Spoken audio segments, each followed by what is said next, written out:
Hello friends, কেমন আছেন সবাই? আশা করি সবাই ভালো আছেন, আমিও ভালো আছি। তো চলো আজ আরেকটা রেসিপি নিয়ে এসেছি।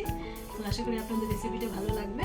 তো আমার সাথে থাকবে আর ভিডিওটা প্লিজ স্কিপ করবেন না, ফুল ভিডিওটা দেখবেন। আপনাদের নিশ্চয়ই ভালো লাগবে ভিডিওটা দেখে। চলো ভিডিওটা স্টার্ট করি। তো আজ বানিয়েছিলাম হাতে মাখা মসুরি ডালের একটা দুর্দান্ত রেসিপি, খুবই ইউনিক। তো দেখতে থাকুন। এটার জন্য আমি নিয়ে নিয়েছি মসুর ডাল। এবার মসুর ডালগুলোকে ভালো করে ধুয়ে নিতে হবে, যতক্ষণ না পরিষ্কার জল বেরোয় ততক্ষণ ধুয়ে 1 ঘন্টার জন্য ভিজিয়ে রেখেছি। এবার আমার যা যা লাগবে সব নিয়ে নিয়েছি। মসুর ডাল নিয়েছি, আলু নিয়েছি, পেঁয়াজ, টমেটো, আদা, রসুন, কাঁচা লঙ্কা। তো এখন একে একে সব একসাথে দিয়ে নেব। মসুর ডাল দিয়ে দিলাম। এটা খুবই ঝটপট রেডি হয়ে যায়। আলু দিয়ে দিলাম। আপনারা একবার বানিয়ে দেখবেন, খুবই সুস্বাদু হয়েছিল। পেঁয়াজ দিয়ে দিচ্ছি, কাঁচা লঙ্কা দিলাম, টমেটো দিলাম,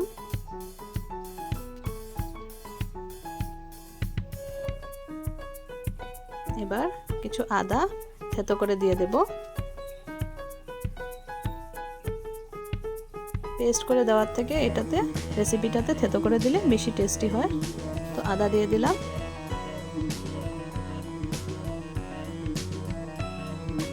এবার কিছু রসুন নিয়ে নেব, রসুনগুলোকেও থেতো করে দেব।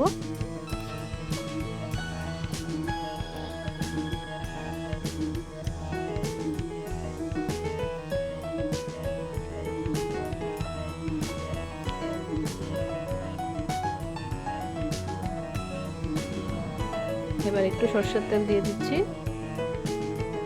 লঙ্কার গুঁড়ো, এটা ঝাল লঙ্কার গুঁড়ো, হলুদ দিয়ে দিলাম, আর দিয়ে দিলাম জিরে গুঁড়ো। তো সব জিনিস নিয়ে নিলাম একসাথে। এবার নুন দিয়ে দিচ্ছি।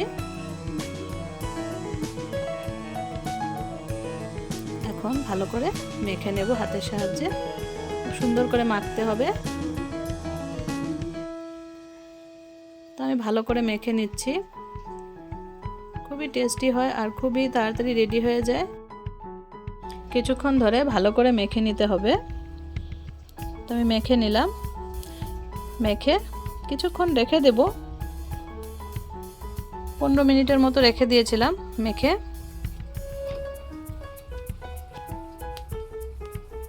তো মেখে রাখার পর এবার কড়াইতে সরষের তেল নিলাম, গরম হতে দিয়েছি। এবার দিয়ে দিলাম ফোড়ন, শুকনো লঙ্কা, তেজপাতা আর একটু কালো জিরে। তো কিছুক্ষণ পর এবার মেরিনেট করা ডালটা দিয়ে দেব।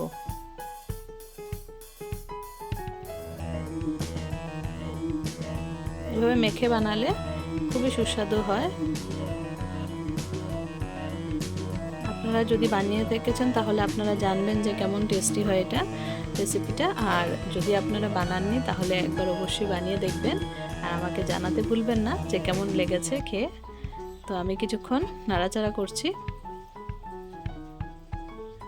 কিছুক্ষণ এইভাবেই নাড়াচাড়া করে নেব কড়াইতে।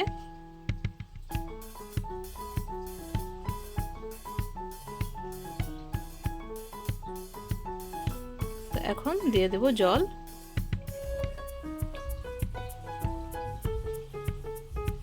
জলটা একটু বেশি করে দিতে হবে, কেন আলুটা বয়েল হবে, ডালটা বয়েল হবে, জলটা অনেকটা শুকিয়ে যাবে, তার জন্য জলটা একটু বেশি দিয়েছি। আর একটু জল দিয়ে দেব। ভালো করে কড়াইটা ধুয়ে জলটা দিয়ে দিয়েছি। তো এখন আর কিছুই না, এখন শুধু বয়েল হবে। কিছুক্ষণ পর পর ঢাকবো, কিছুক্ষণ পর পর নাড়াবো ঢাকা তুলে। এই যে একটু সময় ঢেকে দিয়েছিলাম, তো বয়েল হয়ে গেছিলো একবার, তো উঠিয়ে একটু নাড়িয়ে দিয়েছি।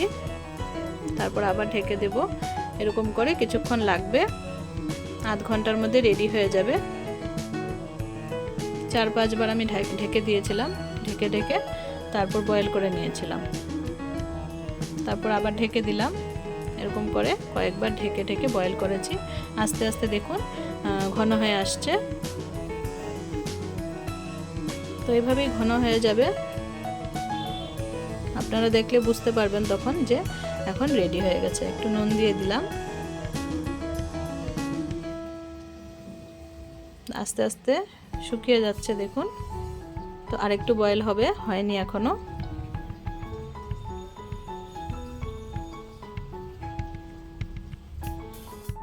এই রেসিপিটা বানালে 1 নিমিষে ভাত শেষ হয়ে যাবে, এতটা টেস্টি হয়।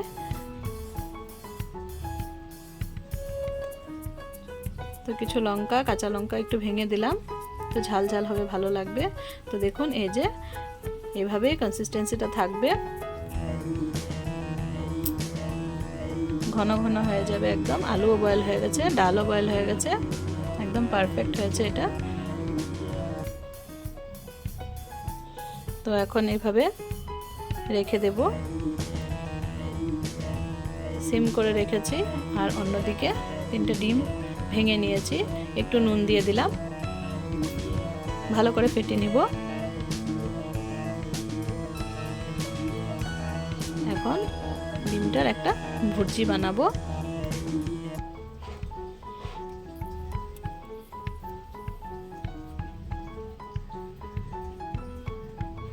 তো এইভাবে করে এগ ভুর্জি বানিয়ে নিলে হলো।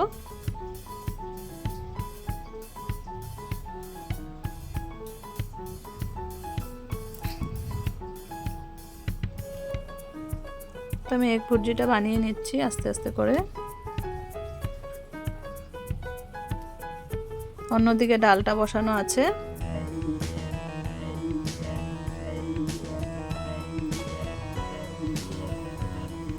তো ভুর্জি প্রায় রেডি হয়ে গেছে, এভাবে করে বানিয়ে নেবেন। আপনারা ভুর্জির পিসেসগুলো বড় রাখতে পারেন, ছোট রাখতে পারেন, আপনাদের চয়েস অনুযায়ী রাখবেন।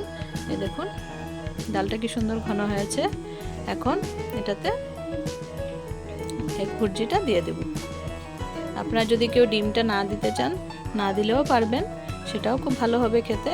তবে আমি একটু ডিম দিলাম, ডিম ছাড়াও রেসিপিটা খুব ভালো হয়। তো এখন মিক্স করে নিয়েছি ভালো করে। মিক্স করে নেওয়ার পর আরও কিছু জিনিস দেব। এখন দেব গরম মশলা। আমাদের রেসিপি প্রায় শেষের দিকে, গরম মশলা দিয়ে দিচ্ছি। গরম মশলা দিয়ে একটু নাড়িয়ে দেব।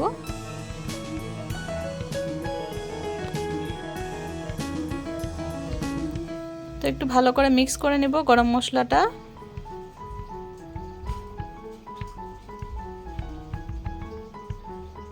তো এখন দিয়ে দিচ্ছি বাটার। ঘি চাইলে ঘিও দিতে পারেন, আমি বাটার দিলাম। তো এখন ফাইনাল মিক্স করে নিচ্ছি, তারপর আমাদের রেসিপি রেডি হয়ে যাবে। কার কার দেখে খেতে ইচ্ছে হচ্ছে চলে আসুন। আর আপনারা আমাকে জানাবেন যে আপনাদের ভিডিওটা কেমন লাগলো। সবাই লাইক কমেন্ট শেয়ার করে দিবেন। আর চ্যানেলে কেউ নতুন হয়ে থাকলে চ্যানেলটাকে প্লিজ সাবস্ক্রাইব করে দিবেন। এই রেসিপিটা রুটি, ভাত, পরোটা সব কিছুর সাথে খুব ভালো লাগে। তো চলুন আজকের জন্য সবাইকে বাই বাই। সবাই ভালো থাকবেন, সুস্থ থাকবেন। দেখা হচ্ছে আবার নতুন কোনো ভিডিওর সাথে।